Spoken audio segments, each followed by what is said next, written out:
Well, I hope you're keeping all right, keeping well, keeping safe. Second week of lockdown in the UK again, and I'm still making this mandolin. Now, normally when I make an electric mandolin solid body, it goes together quite quickly. But what I've managed to do with this chambered bodied electric mandolin is to make it the most complicated solid body or complicated electric mandolin that I have ever made, or I believe anybody else could make. And you'll see what I mean when you watch this bit about the koa back. Okay, see you at the other end. So here's the koa back. I've got to do the join down the middle there. So I'll use my faithful number 5 Stanley plane for shooting the join, and a shooting board. The idea is that the plane rests on there, so you haven't got any wobble when you're trying to work on thin material.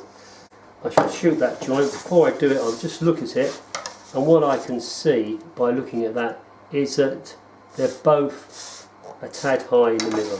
So really what I've got to try to do is take a fine shaving off the middle at the moment.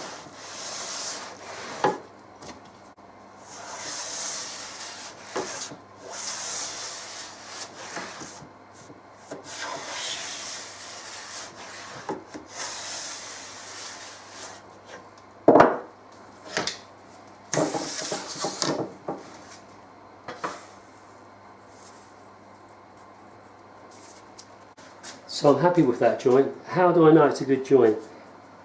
So this is my shooting board, got a block of wood here. If I push it in the middle, I can hear it. I can hear that binding. I can hear the same thing at the other end. Move it out a little bit. That's binding all the way along the middle there. So I know that is touching, got good contact all the way along, so I'm ready to glue that up.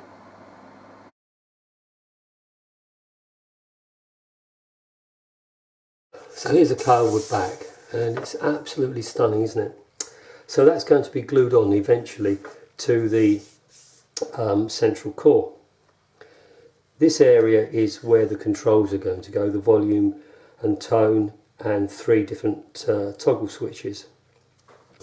So what I've got to do is I've got to cut my access panel in here. Now, relatively straightforward, but the complication is what I want to do, the bit that I cut out, I want to cut out so accurately that I can then use it for the cover of that access panel. Now, of course, if we were in a factory, we'd probably whack that on the old CNC machine, it'd probably be laser cut, and you know, Bob's your uncle. But I haven't got any of that, have I? And as you know, I sort of pride myself by making things by hand. So what I have got are these cutters, these tiny cutters. These ones here with the blue are 1mm in diameter. These are 1.4mm in diameter.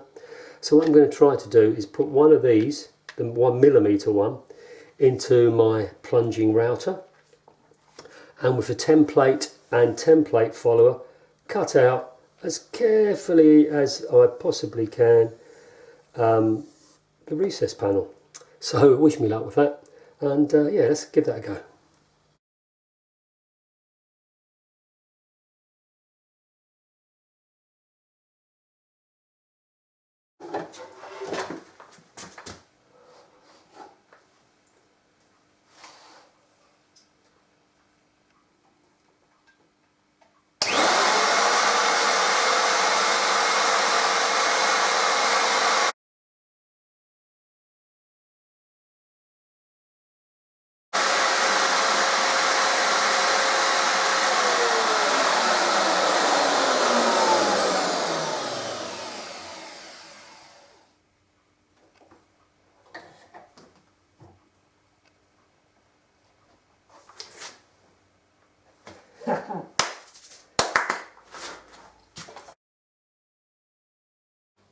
So here we have a hole, and I really can't tell you how satisfied I feel about that. And then of course this will be the cover which hides the controls. So I'm absolutely dead chuffed about that. It's surprising what gives you satisfaction when you're a luthier, but that certainly does. Obviously there's a gap all the way around.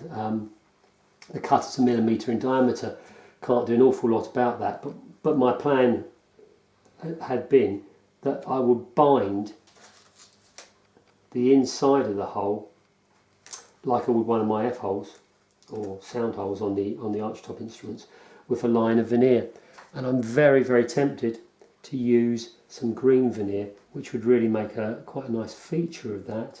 Or of course I could use black veneer and it would just look like an even gap all the way around it. But yeah, I'm very, very pleased with that.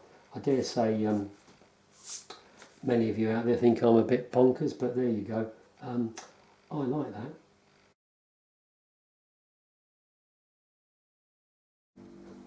So you can see that I've bound the hole for the access plate with some green veneer, and I must admit I think that looks really quite cool. And as you've seen, there's green veneer used elsewhere in the mandolin, so that will tie it all together. Now of course this koa back is going to be glued on to the core, but before I do that, what I thought I'd do is fit a couple of plywood panels in here so that it offers some support for the koa. So I've routed a rebate all the way around the edge there, and these panels will be glued in eventually. Now I say eventually because at the moment I don't want to glue any of this together until I've sorted out the top, because I don't want to snooker myself and find that there's something I needed to do and I can't do. These holes, they're actually for some locating pins so that I can put the top on and off and get it back in the same place each time. Yeah, so there we are. Well, there you go.